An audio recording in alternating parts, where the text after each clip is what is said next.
to get into this Cam Newton apology too, and just give you my take on it, because it's actually very different from yours, Colin. Sure. So let's play the bite again that you played, where he's it's the third paragraph, really, or the third point that he's making in his apology.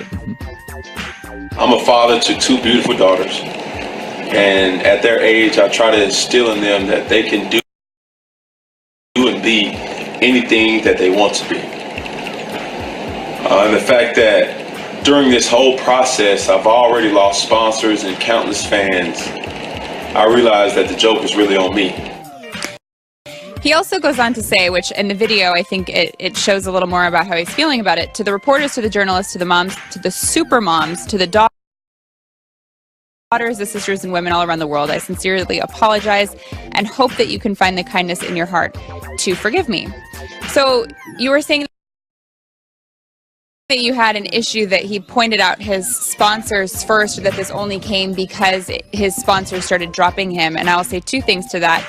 One, the first sentence that he said there was, I'm a father to two beautiful girls, and at their age I try to instill in them that they can do anything they want to be, or do anything that they want to do. And also, I would rather it take someone a little more time to apologize rather than just quickly apologize because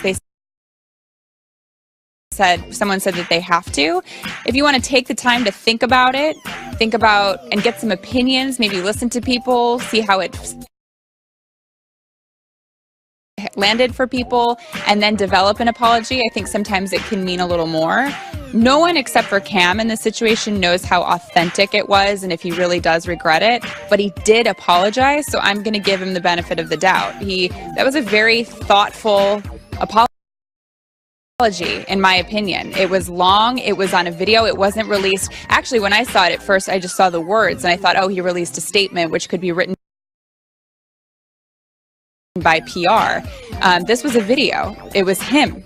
So he did it. And I'm going to give him the benefit of the doubt for that, because as I said yesterday, I think the best thing that could happen from all of this is that he learns from it and that more people learn from it. And he apologized.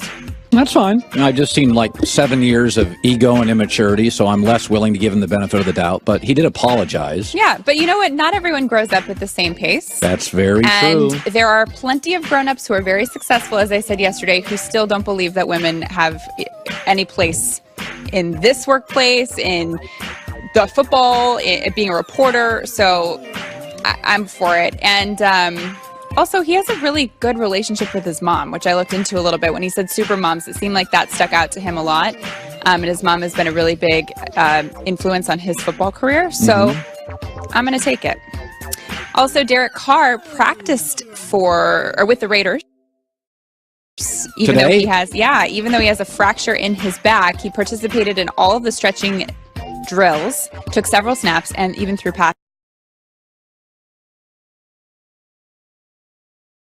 to different receivers. You know, it was interesting. Somebody mentioned today, and we were doing prep work for the show, they said, is Derek Carr Tony Romo?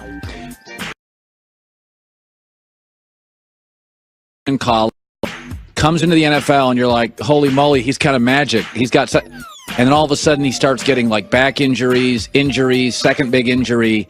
And it's funny because when I watch Derek Carr, the two quarterbacks I think of are Aaron Rodgers, he's not as good as Aaron, and Tony Romo. I think he's better than Tony Romo at a raw talent level. So, you know, it's funny. Marcus Mariota's been hurt twice now. No, 3 times, I think. And Derek Carr's been hurt twice. Andrew Luck has been hurt twice. All you owners out there, all you greedy owners who weren't willing to pay a little more and you gave players time off, all your assets, Luck, Carr, Mariota, these are your $25 million assets. You save some money on practices. They're all getting hurt. Like, you just spent a little more money on the players and paid them. All you owners are worth like $9 billion. So the owners, in their effort to not pay and just give them more practice time off, the offensive lines are terrible, and all these great assets are getting hurt repeatedly. So the initial prognosis was 2 to 6 weeks, but if he's looking like that already, it may be on the lower end. Hopefully, because they're not going to, they won 9 one-possession games last year, which is pretty much a quarterback stat. Like, he's magic. He's Aaron Rodgers. He's Romo. When Romo left, how did the Cowboys do? And finally, speaking of practice and participating, LeBron practiced for the first time since he tweaked his left ankle, and now there are conflicting reports on whether or not he'll play tonight against the Pacers.